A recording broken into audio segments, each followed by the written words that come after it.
Welcome back. So already that is leading to a lot of interpretations.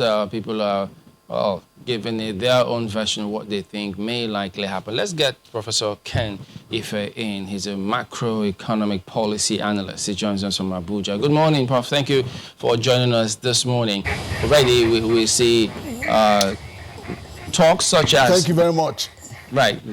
Another lockdown already been discussed in different quarters. Well, yes, we know that the aviation sector, another 4 weeks for them, no one flies. That sector will have to deal with that. And so people are already extrapolating, having listened to the national coordinator there. So tell us, can we afford another lockdown? Very, very good question. But let's unpack where we are so that we can understand how we need to move forward in the context of easing the lockdown. First, we were hit by a global crisis, which translated into a supply chain disruption. And then we have supply shock. In Nigeria, it turned to demand shock. We locked down, unemployment intensified, and we are now running the risk of a collapse on aggregate demand. Then, but how has government responded? Let's look at 4 ways government has responded.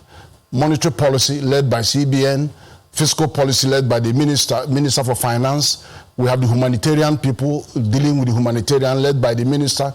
And then you also have the PTF, that is the task force. All of these people are coming in from different angles, and we are going to bring all of them together to see how we work together to ease the lockdown. On the monetary policy side, CBN was very robust in its attempt to, one, drop an immediate palliative of $50 billion naira, and then going down to distribute that to both household, SMEs, MSMEs, and all of that. But it also tried to secure the financial sector so that the health crisis does not translate into a financial crisis. So boosting liquidity at the level of the commercial sector, banks. Then it summoned the private sector and got a good wind. Now, private sector in the meeting that they held, which was called Going for Growth, came out rigorously wanting to deal with infrastructure and set up an infrastructure company and looking at 15 trillion. Excellent. So that was the first level involvement of the private sector. Then we also had the 1 trillion that they had. In fact, altogether is about 3.5 trillion that the bank is putting on the table. But if they have time, we'll discuss all of that.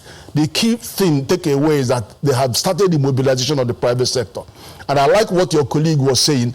Everybody should take responsibility, and I will return to that. Then on the fiscal side, you saw some softening of the tax policies, rebates, slowing down the requirements for people to send in their annual return. All of that meant to conserve cash at the level of the company so that you dissuade them from large-scale redundancies. I also note that the Federal House also passed a law, which hasn't yet been assented to try to encourage companies not to lay off and then hope to recoup some of this by tax rebates. But there are other things that the government is doing at the fiscal level. Budget review urgently brought down from $57 benchmark to $20 benchmark and rejigging all of that, and even wanting to implement the Rosanyan report on rationalization of the MDAs. Excellent. Then they're also doing something more on debt relief negotiations, vigorously pushing our side of the argument so that we are part of beneficiaries, and even going to IMF to unlock 3.4 trillion, which is part of our entitlement in that global system. So they're doing something positive. But there are palliatives, which are spearheaded by the Ministry for Humanitarian Affairs. Obviously, they are aiming at the weakest in the community, the weakest of the weak, because those people will perish. We will find out whether or not... We have seen the results that over 40%... whether or not they are hitting the target. But from that submission of yours at this opening, does that suggest we can afford another lockdown? Well, I'm just coming to address that because we need to appreciate that the work of the PTF as well, because the PTF, as you just seen now, today is in the lockdown agenda today. And I've been reaching out to them on some of the things that they could do to ease down. And also there's a economic sustainability committee led by the vice president, which is looking at ways and means, in addition to the 774 times 1,000 jobs in how the public works program could meet us halfway. But all of these are not really 100% attacking the issue of lockdown and the impact of the lockdown on employment. Now, this is where your colleagues' emphasis on taking responsibility comes in. Why are the private sector not taking responsibility? Why are the employees and the employer not taking responsibility? Why are the organized private sector not taking responsibility? Now, we expect them to actually come together, NESG, the MAN, the Chamber of Commerce, the NECA, and then in fact, even yourself, the channels. You can actually mobilize these people and then get them to come with a front and a set of minimum standards for reopening the business. You don't leave all that to government. We have to say, I prepared the strategy for ECOWAS a month ago.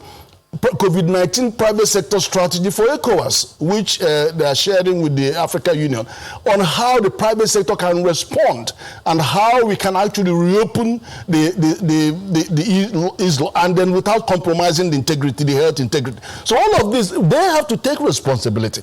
Now, what are they going to be in this? We need a strategy as a result of that consultation, and they should bring in the three ministers that are important here: Agriculture Minister, FMITI Minister, and then the Minister for Oil and Gas. Those people should be in that consultation, so that together they will feed to the PTF and feed to other structures, especially Ministry of Finance, on what they think we need to be doing as a minimum standard for opening up. Then at the industry level will now adopt the minimum standard and strengthen it. Because if I can give you what these minimum standards are, and I can actually give you the strategy and then give you the action plan, which I have done for ECOWAS, so that you can, I'm talking about the channel, you can lead this charge by getting these people together to talk about this. And if you say the minimum standards are A, B, C, this is all going to be based on occupational health, safety, and security in the workplace. There are about 5 protocols that could be adopted in the area of surveillance and early warning, sensitization, milestone, risk assessment in the workplace, preventive protocols, sensitization protocols, and then the intense sanitization and the availability of PPE equipment in the. So that suggests. And how you employ in all of those. I can give you those. We'll appreciate that. What I'm expecting channels to actually do is to help them get these players together, but then, to evolve a strategy and an action plan, and then negotiate that with the PTF and the sustainability group, so that we move forward. So the transport union can say to you, can you actually hear me, given these standards, we don't want anybody without face mask to enter the bus. Okay, so and if they say that, we'll appreciate you sending us those materials, and we'll do what we can as we progress. But from those submissions of yours, since you suggest we're not hitting the target, so can we then infer that at the moment, as things stand, we can't afford another lockdown? Sorry, can you repeat that? I didn't get the last bit. Since you suggest that we're not hitting the target, can we then infer that as things stand, we can't afford another lockdown? No, we can. Of course we can. Taiwan has the lowest record. They never shut down. All they did was they took responsibility. Everybody took responsibility. They have protective gear, all of them wearing their face mask and maintaining social distances. The schools are open. The factories are open. They just took responsibility. But in addition to that, we have to have intense regime of testing, rapid testing at the workplace. If we are going to open at the workplace, and so they have to be testing, isolating, providing the gear, and then maintaining social distance. And then we have staggered 5-stage or 5-phase reopening This is something I have suggested to the PTF, and they're looking at that, and I can share that with you. So you break them, stage them every three weeks interval, stage 1, stage 2, stage 3, and then, for example, stage 1, building sites, construction sites, agriculture, people, farmers can get back. But in any case, and in all cases, they must have the protective gear. They must maintain social distance. We know the area that we are most vulnerable. We have to have sector impact assessment of the COVID-19 impact assessment for each sector, so that we know how this sector has been battered and affected. And so when you are working your way back, you will know how to plan. It is not rocket science. But we have to take responsibility at the company level, at the organized private sector level, and at the individual level, and enforce it. But the 5-stage process actually allows states to move at different stages and at their own pace, based on the extent to which they are complying and the extent to which we are seeing the results. Prof, if I can just ask you one question, just one moment. Prof, just one moment. Now, you say that we can afford another lockdown.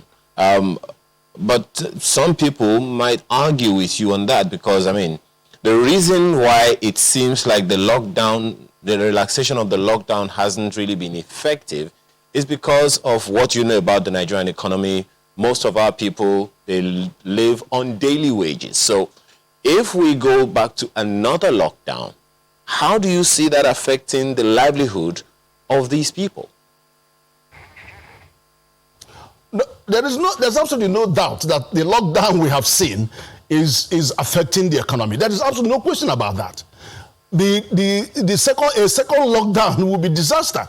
But what I'm saying is this: can you imagine what happened in Lagos the day you opened up? Look at the thousands of people entering the bus. Most of them didn't have protective gear.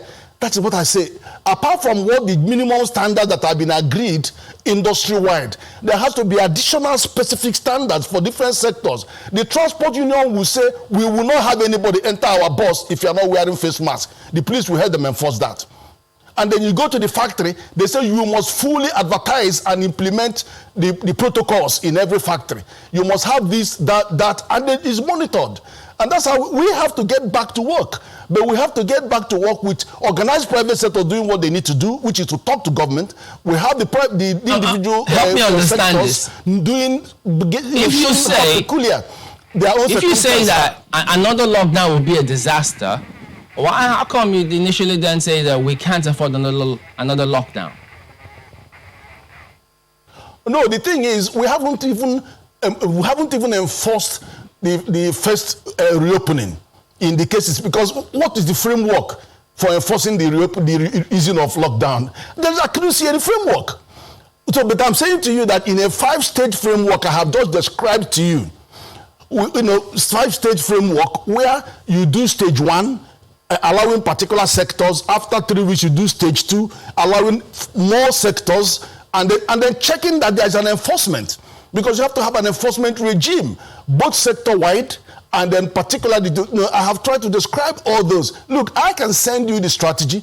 I can send you the implementation plan, so that I appreciate that channels is well respected across the country, and then you can lead on this. Don't leave this thing to nobody, because all you're going to be getting is complaint. And I think you can use the media, call these people. You have convening power. Get the characters together. I've mentioned to you who these characters are, and the 3 key ministers that have to be here, beating their hand on their chest, that if we don't have farmers back, agriculture will melt down. People are planting right now. They have to go and plant. If security is an issue, they should get security. But they must enforce those minimum standards. They must have closed their nose. They must abide by the distance. And then the rapid testing have to take place in the workplace. In the workplace, not just random testing. In those workplaces that you want to open, there has to be rapid testing, and then record keeping. Let's take a look at some of these issues. Just a minute, Prof. Some of these issues that are,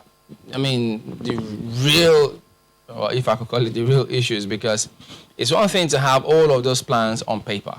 Yes, you talked about them trying to mobilize the private sector. But all of those mobility, all of the plans, whatever funds that they have voted across board, do you see them addressing the informal sector? Are we getting funds to the informal sector? Yeah. All right. Well, excellent question. The thing is that you see lots of money. You see 3.5 trillion. You see 2 more trillion coming in. Yeah, the biggest challenge is actually diffusion of that fund to the informal sector. They account for about 65% of our GDP.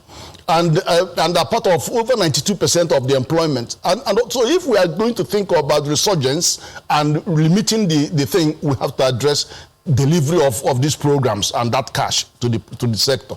Now, I can tell you that the 50 billion naira that CBN dropped at the microfinance level to go out is actually a very good one.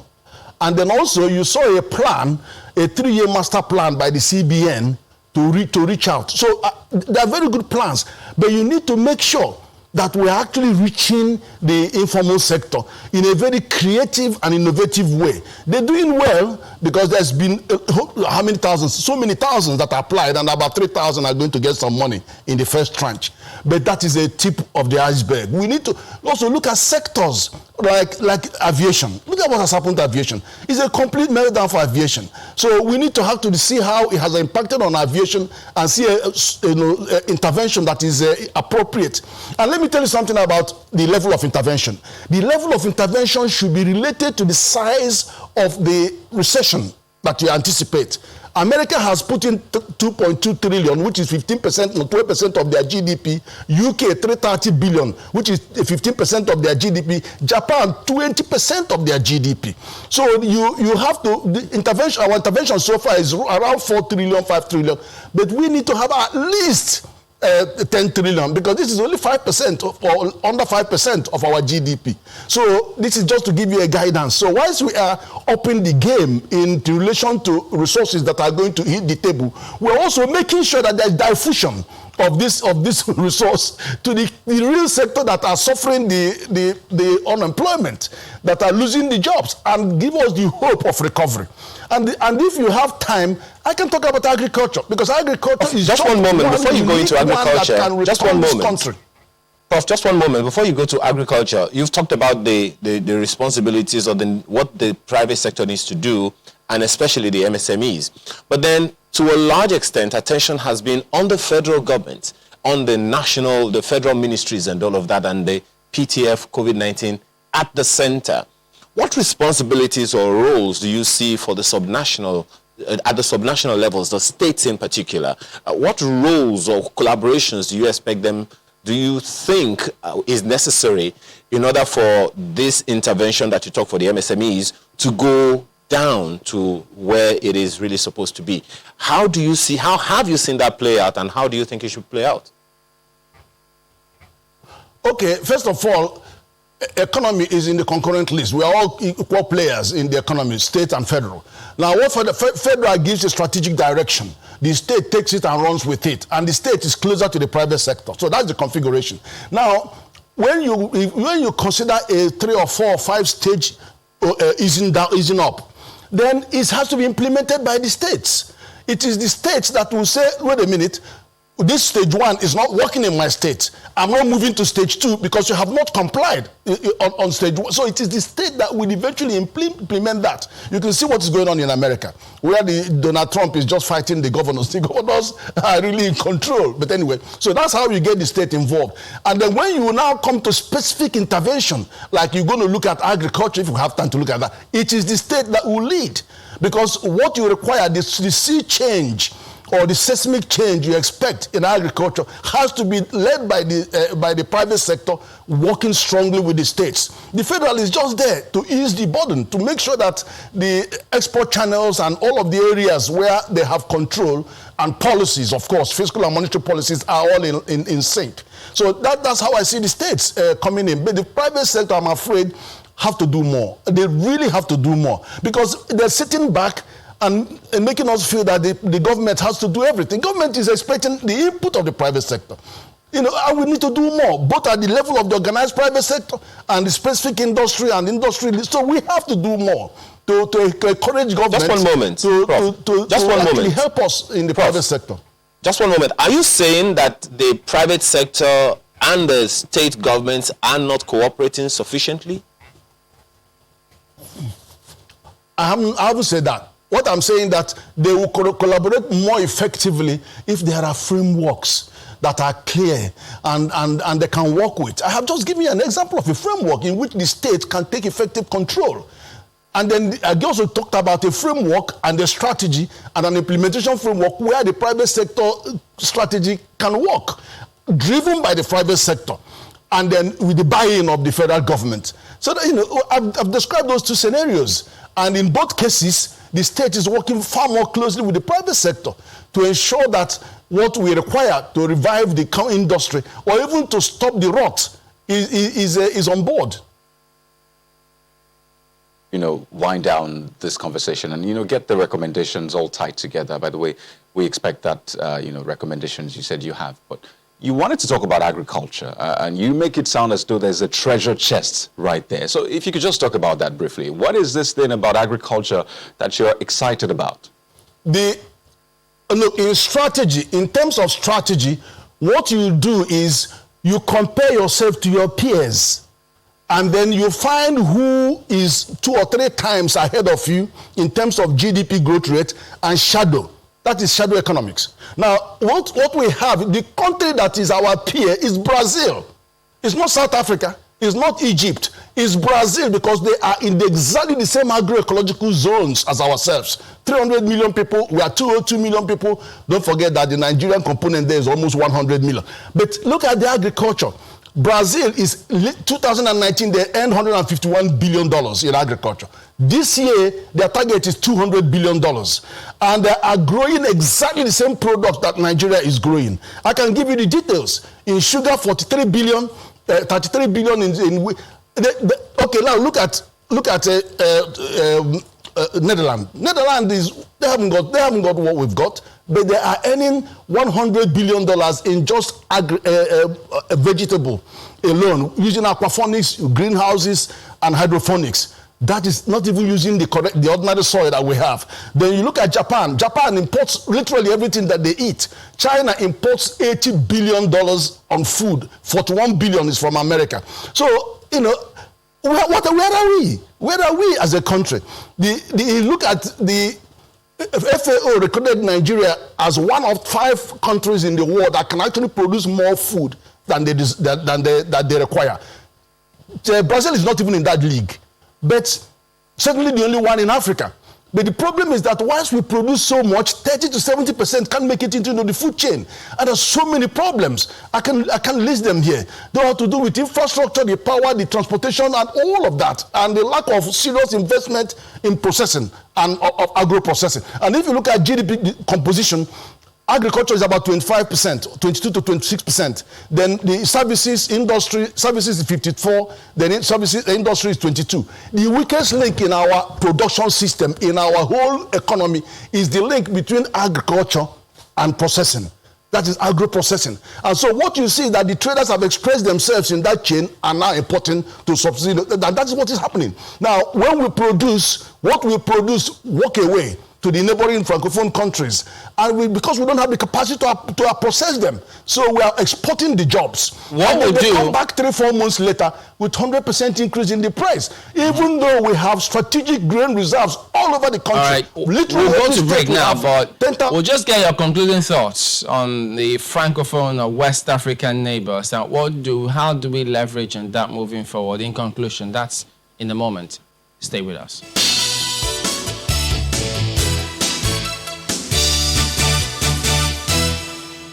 It's our concluding moments now with Professor Ken Ife. Talking about our West African neighbors. I mean, the other time, the figures coming through from the World Bank, when they say, look, 75% of our revenue will be used to service debt up until 2024. That's concerning for everyone. And then the country talks about us having a funding challenge. So how do you think? Because, I mean, if you really look at it, Nigeria's economy is West Africa. Many of them depend on a lot of what happens here, impacts hugely on West Africa. Are we leveraging on that? If not, what do you suggest we should be doing to leverage on that?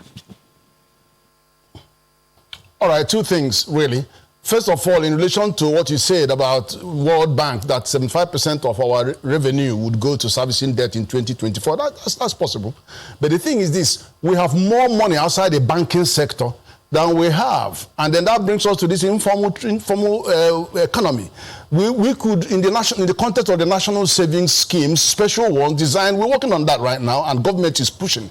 We could get more of that money into the system so that the government can borrow against those monies and prosecute the infrastructure projects and all of that with less recourse to foreign borrowing. So that's number one. But let's come to the impact of our neighbors and things.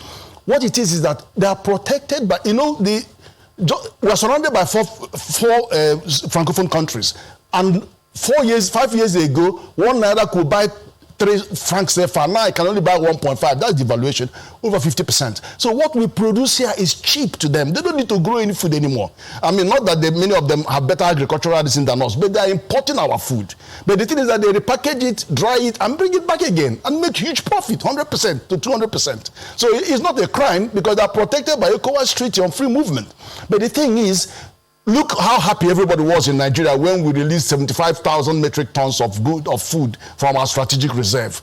Now, if we were releasing that every week, nobody would be talking about this situation possibly going to arise. But the thing is, in every state, most of the states, we have either 25,000 metric tons silo or we have 100,000 metric ton silo. So we, in theory, should have been able to, if we had been processing our grains and storing them, not only maintain the price stability, maintain inflation at single digit, but also can release that 75,000 ton every week. Nobody will be talking about food security. But the thing is that we are not. And we have the capacity. Many of those silos are still in completion, not completed. Some are completed. Let's look inward. The answer to our problem is look inwards. We have the capacity. Let me tell you this. We have the correct model of farming that will make us beat Brazil. Why? Anchor Borrowers program of the CBN has shown that as an anchor, as an aggregator, as a processor, as an exporter, you can work with 2,000, 3,000, 5,000 farmers at 1 hectare and then aggregate. The model is there. The finance is there. We have over 4 trillion sitting there, intervention funds ready to help. The market is there. We have 202 million people. We have enough. Many of the countries we are talking about don't even have agriculture because they don't have the land. Then in terms of the political will, of course, the political will is there, but the private sector have to rise to the challenge. We really have to do that. You speak about us having the infrastructure alone. And capacity to do all of these things. Remember that if the DMBs were able, if people could access those credit via the DMBs, I'm not sure the Anchor Borrowers program would have come on stream or would have been there. So in terms of access to credit, and then having that structure, because they talk about the value chain not really being there for the farmers, because if you really get into the farmers and ask some of these challenges, it's still very much huge. And so it's not as effective as perhaps you suggest some of them tell us. Well, you're right. You're right. That's why it is a moving target. And I said to you, there's also, I'm talking to government on some other alternative platforms that can aggregate the money from intervention funds with a capital market, a national savings kind of scheme, and a development assistance, 3 different pots, and bring them together and head down to unpack the challenges with the informal sector. So you can have a delivery mechanism that is dedicated to informal sector, but collapse all the resources from the 3 segments I have just mentioned. So that is on there. And the government is very, very interested, and they're looking at it. So one thing I have to tell you is this. We have a government that listens, but we have to up our game. We have to bring the proposals, it's not rocket science, and talk to them. Just as I'm telling you about all this easing the lockdown, we have to wake up with our sectors. Look at how robust the intervention was during the CBN going for growth. Over 500 private sectors were there. I was there. And look at how it went. It played well. Then look at how the private sector came together, want to raise money, and it's playing well. Now let's get them, encourage them to do more now in relation to easing the lockdown. Okay, perhaps maybe at this point talk about reasonable framework, so minimum standards, and then we'll move. Tell us at this point, Zentrop, what do you actually mean when you say the private sector should actually do more? Because many of them are complaining that look, they're hard hit by the economy globally. So no, it's not that. Okay. Everybody is hard hit. You're probably missing my message. My message is this: who is talking to government? How can you get the organized private sector? I just mentioned a few of them. NESG plus the Chamber of Commerce, ENECA, and then some key industry captains to talk to the ministers. I've mentioned 3 ministers at the minimum, FMITI, Agriculture and Petroleum, so that they can all agree on a strategy and an implementation framework for easing down, and then lock it into the 5-stage easing down, which the PTF is looking at the moment. Somebody should be advising government and dialoguing with government on what we think we could do, and then taking this as minimum standard out there into the industry, and have particular industries add more peculiarities to the minimum standard. I gave you an example: the transport companies, what they could add, and then also the factories, what they could add. And I've also given you protocols, about 7 protocols in the reopening. So there are all these things. If you don't go to government and help them and dialogue with them, then you can sit down and wait for them to do. They have so much on their plate, and I've given you a litany of the things that government is doing on fiscal, monetary, humanitarian, and global, and the health. They're doing something. Please don't. You're also not unaware. Our responsibility just one moment. At the individual level, Prof. At the firm level, at the OPS level. Just one moment, Prof. You are not also unaware of the fact that, I mean, you have talked about the organized private sector, the OPS, but how in the scheme of things where Nigeria's economy is concerned, you also talked about the fact that the MSMEs make up some 65–70% of our GDP. How impactful will an organized private sector-led conversation with government be on an uneducated, largely uneducated MSME sector?